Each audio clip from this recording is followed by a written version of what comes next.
Hello साथियों, मैं B L लूणा मेरे यूट्यूब चैनल स्टडी टाइम में आपका हार्दिक स्वागत करता हूं। आज हम इस क्लास के अंदर जो वाक्य शुद्धि पढ़ रहे थे, उस वाक्य शुद्धि के कुछ महत्वपूर्ण मैंने यहाँ पर उदाहरण लिए, उन उदाहरणों के बारे में चर्चा करेंगे।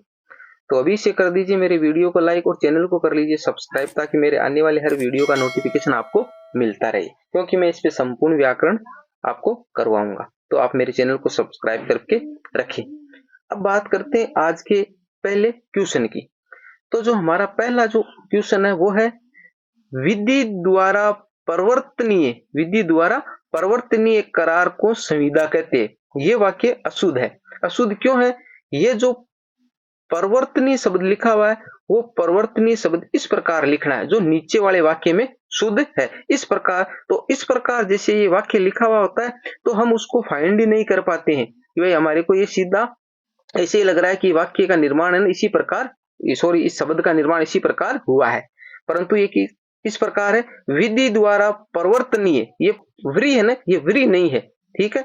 ये परिवर्तनीय करार को संविदा कहते हैं। इस प्रकार ये शुद्ध होगा। तो ये बारीक बारीक जो शब्द है ना, उस पे आपको नजर रखना है और उसके नियमों के बारे में आपको अच्छे से पता होना चाहिए।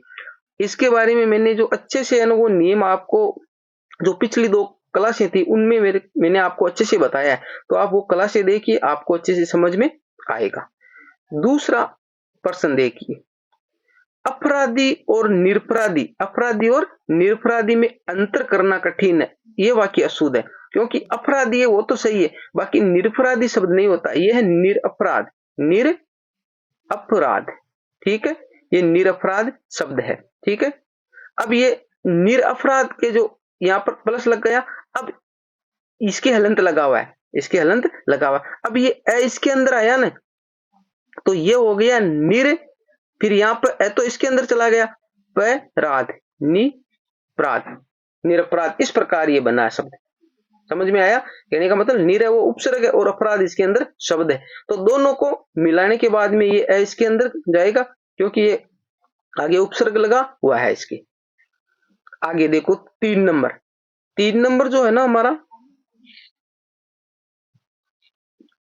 उसे वेदवेयता का जीवन जीना पड़ रहा है, तो ये अशुद्ध है, क्योंकि वेदवेयता नहीं होगा। मैंने आपको बताया ये और ता प्रत्यय एक साथ नहीं आएंगे, तो यहाँ पर क्या है, ये और ता प्रत्यय एक साथ है, ये शब्द क्या होगा? ये होगा वेदवेय। ये क्या होगा? वेदवेय। तो उसे वेदवेय का जीवन जीना पड़ रहा है, इस प्रकार ये शुद्ध होगा।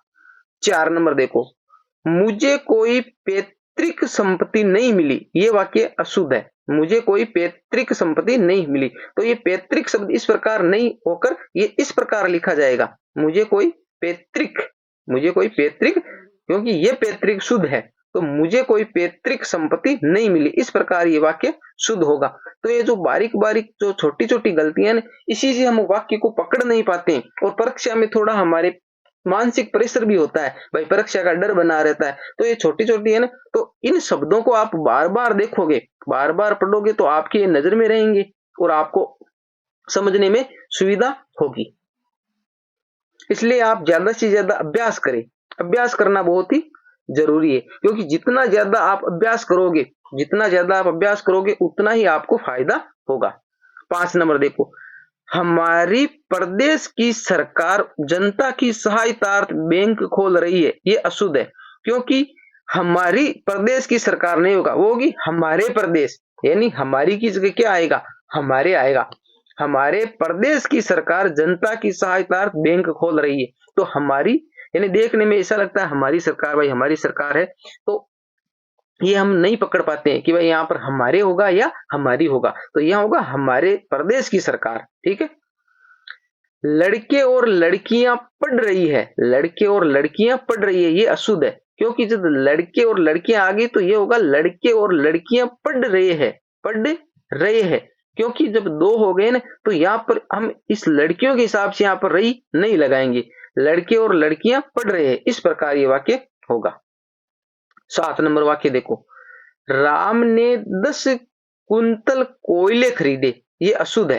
राम ने 10 कुंतल कोयले खरीदे, इस प्रकार नहीं होगा, यह है कोयला, यहाँ पर कोयला शब्द ही आएगा, यहाँ पर क्या होगा, कोयले नहीं आएगा, कोयला आएगा। राम ने 10 कुंतल कोयला खरीदा, राम ने 10 कुंतल कोयला खरीदा, कोयले नहीं होगा, यहाँ पर कोयला ही होगा। कोयला वो अपने आप में है ना, वो कोयला ही है, उसको कोयले करके हम बहुवचन में नहीं रख सकते, तो यहाँ पर कोयला शब्द ही आएगा।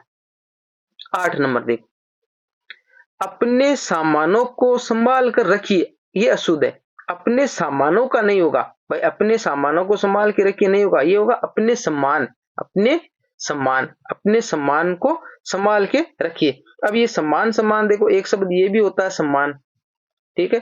अब ये सम्मान और ये सम्मान फर्क है, ये सम्मान कोई जैसी वस्तु है उसके लिए जैसे काम में आ रहा है, और ये सम्मान वो आ रहा है किसी काम, जैसे मान सम्मान करते हैं वो यहाँ पर आ रहा है, ठीक है। ये सम्मान के अंदर क्या है, वही मान शब्द है इसके अंदर, जैसे सम है, वो सम क्या है, ये सम है जो यहाँ पर उपसर्ग लगा है और वो मान शब्द पीछे बचा है, तो मान सम्मान करते हैं वही सम्मान है, ठीक है।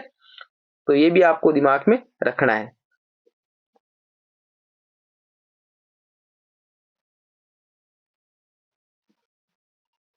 आगे 9 नंबर वाक्य है, प्रकृति की सौंदर्यता ने मेरा मन मोह लिया। वही सौंदर्यता वापिस आ गया, क्योंकि ये सुंदर शब्द है, मेन क्या है, सुंदर शब्द है। अब ये और एकता, दो प्रत्यय लग गए इसके अंदर, तो ये गलत हो गया, क्योंकि या तो इसको लिखेंगे हम सौंदर्य, या तो क्या लिखेंगे सौंदर्य, और या लिखेंगे सुंदरता, या लिखेंगे सुंदरता। तो ये प्रत्यय लगाएंगे तो ता नहीं लगाएंगे, और जहां ता लगाएंगे वहां पर ये नहीं लगाएंगे, यानी दोनों प्रत्यय एक साथ हम नहीं लगाएंगे। तो यहाँ पर दोनों प्रत्यय एक साथ लगे हुए है, तो शब्द क्या होगा, प्रकृति के सौंदर्य ने मेरा मन मोह लिया, या प्रकृति की सुंदरता ने मेरा मन मोह लिया, इस प्रकार ये वाक्य होगा, ठीक है।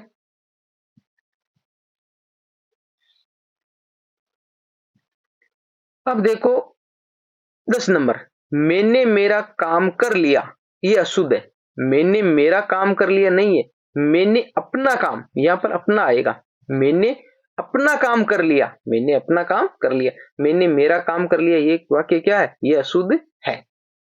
11 नंबर देखिए, माता जी मुझे तुम्हारी बहुत याद आती है, ये अशुद्ध है।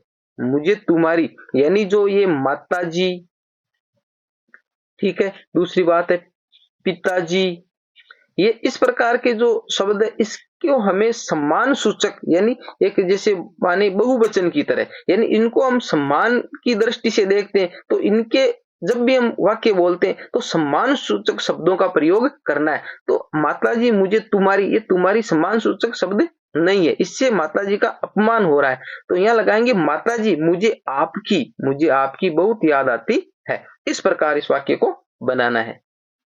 12 नंबर देखिए, उसका कद मुझसे बड़ा है, उसका कद मुझसे बड़ा है, ये अशुद्ध है। बड़ा अलग चीज होता है, क्योंकि कद है वो ऐसे लंबा होता है भाई, कद है ऐसे लंबा होता है भाई। जैसे यहाँ पर मैं खड़ा हूं, यहाँ पर मैं खड़ा हूं और यहाँ पर कोई दूसरा खड़ा, तो ये मेरे से लंबा है, तो ये लंबा होगा ना कि बड़ा होगा। बड़ा तो ऐसे जैसे यहाँ पर मैं खड़ा हूं, ठीक है, और मेरा जैसे ये है, तो इसकी चौड़ाई इतनी होगी, तो बड़ा में और लंबा में फर्क है। तो कद हमेशा हम नापते हैं तो लंबाई की तरफ नापते हैं, तो होगा उसका कद मुझसे लंबा है, उसका कद मुझसे लंबा है, ये वाक्य इस प्रकार होगा। नंबर वाक्य देखिए, वह सुंदर गुणों से युक्त है, वह सुंदर गुणों से युक्त है, वो अशुद्ध है, क्योंकि गुण सुंदर नहीं होते, गुण अच्छे होते, वह अच्छे गुणों से युक्त है, क्योंकि यानी जो जहां रूप की बात होती है ना, वही वहां पर सुंदर होता है, ठीक है।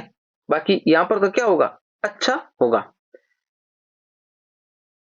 ये देखो 14 नंबर, मैंने उस पत्र पर हस्ताक्षर कर दिए। अब मैंने आपको बताया ये जो हस्ताक्षर शब्द है, हस्ताक्षर हो गया, प्राण हो गए, आंसू हो गए, ये बहुत सारे शब्द है, इनको हम क्या है, जो वचन पढ़ेंगे तब आपको बताऊंगा, इनको हम बहुवचन के रूप में ही काम में लेते हैं, यानी अपने आप में ही बहुवचन है, इनको हम सम्मान सूचक शब्दों का प्रयोग करते हैं।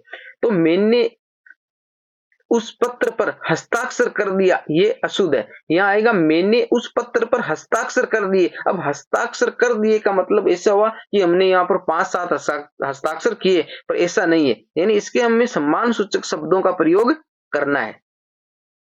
15 नंबर देखो, वह जब आएगा तो मैं चलूंगा, ये अशुद्ध है। वह जब आएगा तो मैं चलूंगा, ये होगा यदि वह आएगा, यदि वह आएगा तो मैं चलूंगा, यानी वह जब आएगा तो मैं चलूंगा, इस प्रकार का वाक्य क्या है? गलत है। यदि वह आएगा तो मैं चलूंगा, इस प्रकार ये वाक्य शुद्ध है।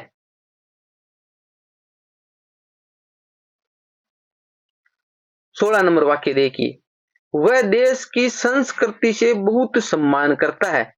वह देश की संस्कृति से बहुत सम्मान करता है, ये अशुद्ध है। ये वाक्य इस प्रकार होगा, वह देश की संस्कृति का, यानी से यहां पर नहीं आएगा, बहुत सम्मान करता है, इस प्रकार ये वाक्य होगा। तो ये से और का भी आपको विशेष प्रकार से ध्यान रखना है कि यहाँ पर जो विभक्तियां जो लगती है ना कारक चिन्ह वाली, वो कौन सी आएगी। या 17 नंबर देखो, रोको मत जाने दो, ये अशुद्ध है। अब यहाँ पर हमें पता ही नहीं चल रहा है कि भाई रोकने को कह रहा है या जाने के लिए कह रहा है। अब ये वाक्य दो तरीके से देखो मैंने यहाँ पर बनाया है कि ये किस प्रकार हुआ। एक तो हो गया जैसे रोको, यहाँ लिख दिया रोको, अब रोको लगाकर हमने ये विराम चिन्ह लगा दिया, अर्ध विराम लगा दिया, कोमा जो बोलते हैं ना वो लगा दिया। अब हो गया मत जाने दो, मत जाने दो, यानी इस वाक्य का अर्थ लिखना है कि भाई उसको रोको, उसको रोको, और आगे लिखा मत जाने दो, यानी उसको रोक लो, उसको जाने मत दो, इसका अर्थ ये निकल रहा है। अब एक वाक्य मैंने यहां पर नीचे लिया है कि रोको मत, रोको मत, आगे लिख दिया जाने दो। अब इसका अर्थ निकल रहा है, यानी वही कोमा लगाई है मैंने यहाँ पर जो अर्ध विराम, जो हम विराम चिन्ह है ना वो पढ़ेंगे तो आपको मैं सारे बताऊंगा विराम चिन्हों के बारे में कि विराम चिन्ह आप कहां पर कौन सा विराम चिन्ह आप प्रयोग कर सकते हो। अब यहाँ पर रोको मत, रोको मत जाने दो, तो इसका अर्थ शब्द वो के वही है, सिर्फ विराम चिन्ह है, यानी विराम चिन्ह हमने कहां पर लगाया उसके हिसाब से इस वाक्य का अर्थ निकला है। इस वाक्य का निकल रहा है कि रोको मत जाने दो, कहने का मतलब उसको रोक के रखो, जाने नहीं देना है। और यहाँ पर अर्थ निकला रोको मत, यानी उसको रोको मत जाने दो, यानी उसको रोकना नहीं है, उसको जाने दो। तो ये इस प्रकार दो वाक्य, इस वाक्य से जो 17 नंबर वाक्य, इस वाक्य से हम कंफ्यूजन में है कि भाई उसको रोकना है या जाने देना, कोई भी यानी यहाँ पर अर्थ नहीं निकल रहा है। यहाँ जैसे हमने जो लगाया है तो भाई रोको मत जाने दो, एक ये हो गया, एक रोको मत जाने दो, इस प्रकार ये जो हमने इसमें यहां पर लगाया और इसमें यहां पर जो कोमा लगाया उस कोमा के हिसाब से जो अर्धविराम लगाया है उससे पता चल रहा है कि भाई उसको हमें रोकना है या जाने देना है, वो अलग अलग अर्थ हमारे सामने आ रहे हैं। अब देखो 18 नंबर, ईश्वर जब देता है, ईश्वर जब देता है छप्पर तोड़कर देता है, ये अशुद्ध है, क्योंकि छप्पर तोड़कर नहीं हम सुनते आ रहे हैं, नहीं वो जो मुहावरा है वो छप्पर फाड़ के है। ईश्वर जब देता है छप्पर फाड़ के देता है, तो यहाँ पर छप्पर फाड़ के होगा, न कि छप्पर तोड़ के होगा।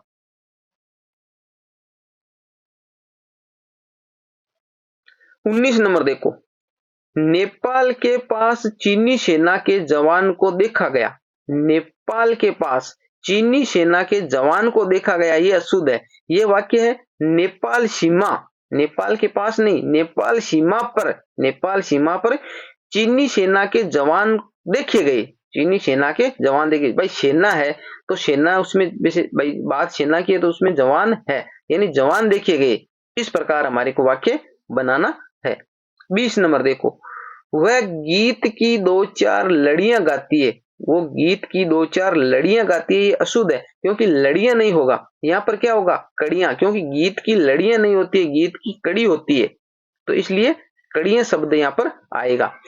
वह गीत की दो चार कड़ियां गाती है, दो चार कड़ियां गाती है, तो यहाँ पर लड़ियां ना होकर क्या होगा कड़ियां होगा। तो ये नॉर्मल सी जो बातें हैं वो हम समझ नहीं पाते हैं और वहां कंफ्यूजन की स्थिति में रहते हैं। तो आप शब्द शुद्धि और जो वाक्य शुद्धि है इसका यही सिस्टम है कि आप ज्यादा से ज्यादा इसका अभ्यास करें, आपको धीरे धीरे अपने आप ही वाक्य और शब्द वो अपने आप ही शुद्ध होने लग जाएंगे। क्योंकि जो ये हमारी जो भाषा है ना, इस भाषा में आपको ज्यादा से ज्यादा शब्दों का ज्ञान होना बहुत जरूरी है, यानी शब्दकोश आपका जितना ज्यादा मजबूत होगा उतना ही ज्यादा आप इसको समझ पाओगे। तो आपको ज्यादा से ज्यादा अभ्यास करने की जरूरत है। मैंने यहाँ पर कुछ उदाहरण लिए, भाई सारे उदाहरण मैं यहाँ पर ले नहीं सकता, कुछ उदाहरण आपको समझाने के लिए है और उम्मीद करता हूं कि आप अच्छे से इसको समझे होंगे। तो अगर आपको मेरे जो समझाने का तरीका है अच्छा लग रहा है, आप समझ रहे हो, तो आप मेरे वीडियो को लाइक करें, मेरे चैनल को सब्सक्राइब कर ले और बेल आइकन के नोटिफिकेशन को ऑल पे सेलेक्ट कर ले, ताकि मेरे आने वाले हर वीडियो का नोटिफिकेशन आपको मिलता रहे, क्योंकि मैं इस चैनल पर आपको संपूर्ण व्याकरण करवाऊंगा। तो मिलते हैं अगली क्लास में, तब तक के लिए जय भीम जय भारत।